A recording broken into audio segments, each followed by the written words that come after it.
प्यार से कहिए धान निरंकार जी।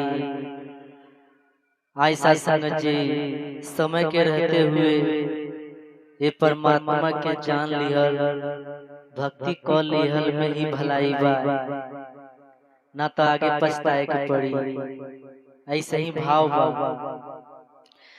काहे के पवलाना होता नवा, काहे के पवलाना, काहे के पवलाना होता नवा, काहे के पवलाना, तो कबो कैला विचार न मनवा तनवा, काहे के पवलाना, तो कबो कैला विचार न मनवा तनवा, काहे के पवलाना, काहे के पवलाना होता नवा, काहे के पवलाना, काहे के पवलाना होता नवा, काहे के पवलाना, तो कबो कैला विचार न मनवा तनवा, काहे के पवलाना, तो कबो कैला विचार न मनवा तनवा, काहे के पवलाना।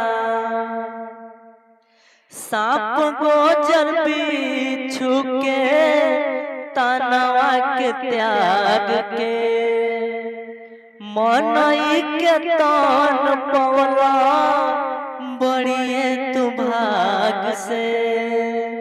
सांप गोचर बिच्छू के तनवा के त्याग के, मनई के तन पवला बड़िए तू भाग से।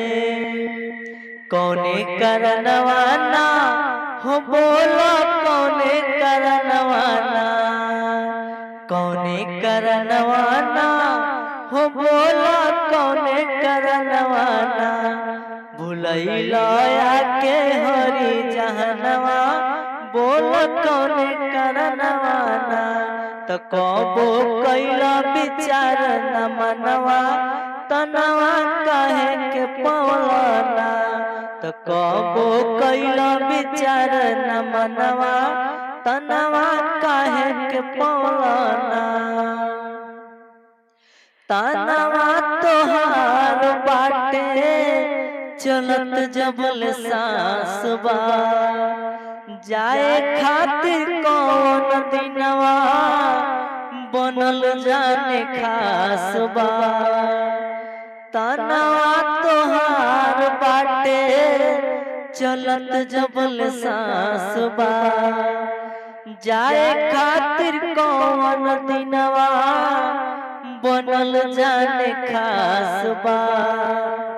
छोड़ी के तनवा ना हो बोला, छोड़ी के तनवा ना, छोड़ी के तनवा ना हो बोला, छोड़ी के तनवा ना, तो जइबा कवना गली जहनवा, हई छोड़ी के तनवा ना, तो कबो कैला विचार न मनवा तनवा, काहे के पवलाना, तो कबो कैला विचार न मनवा तनवा, काहे के पवलाना।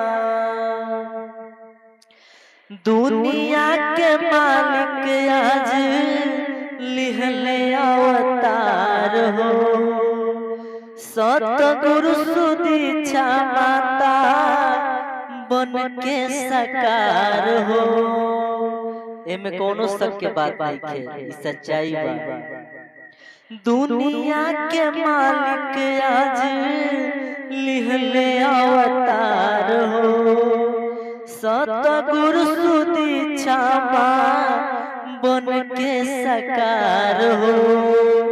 धल चरणवाना हो गुरु के, धल चरणवाना, धल चरणवाना हो इनकर, धल चरणवाना, तो देली पूरा भेद गयनवा, गुरु के धल चरणवाना, तो कबो कैला विचार न मनवा तनवा, काहे के पवलाना, काहे काहे के पवलना हो तनवा काहे के पवलना काहे के पवलना हो तनवा काहे के पवलना तो कबो कैला विचार न मनवा तनवा काहे के पवलना तो कबो कैला विचार न मनवा तनवा काहे के पवलना।